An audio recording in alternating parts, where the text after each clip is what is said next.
o si fa l'insegnante con tutto, anche le rinunce, anche rispetto ai propri costumi, oppure si va a fare la velina. Sono due scelte assolutamente legittime, ma non possono essere compatibili. È dura la presa di posizione dell'assessore Elena Donazzan, che non usa mezzi termini nel commentare la partecipazione di Emma Dalla Benetta, la maestra 29enne di Arzignano, alla trasmissione Temptation Island VIP, andata in onda con la prima puntata ieri sera su Canale 5. Trovo quantomeno immorale, a parte generare un mondo di guardoni sui fatti più privati, più intimi, ma quest'idea della tentatrice o del tentatore, del mettere in discussione una coppia, mi sa tanto di volgarità più che di un qualsiasi messaggio educativo, e qui torno a dire che un insegnante non può partecipare a una cosa del genere. Un ruolo, quello della tentatrice, squallido e incompatibile con la professione, continua decisa la Donazzan, mentre la maestra di inglese replica l'assessore dichiarando: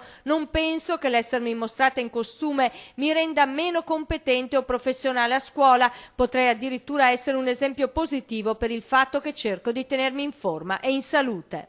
Chiediamo ai ragazzi di comportarsi in un certo modo, di venire abbigliati in un certo modo, di comportarsi anche fuori dall'ambito della scuola in un certo modo. Ora lo chiediamo ai ragazzi, e il messaggio invece è che per questo insegnante si può fare di tutto, anche andare in una reality dal dubbio gusto e dalla dubbia moralità, perché questo è, credo, ineccepibile. E Donazzan si rivolge anche al preside della scuola e ci va giù pesante anche con lei. Qualche tempo or sono gli insegnanti erano chiamati a giurare, sono chiamati a rispettare un codice etico, un codice di comportamento. Dov'è finito questo? Chiederò alla preside, che pareva nei commenti di oggi essere molto tranquilla rispetto al fatto che è del tutto normale che accada così.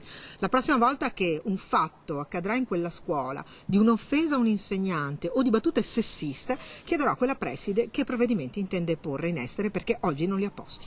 Una polemica certamente destinata a non placarsi, dato che la trasmissione è appena partita.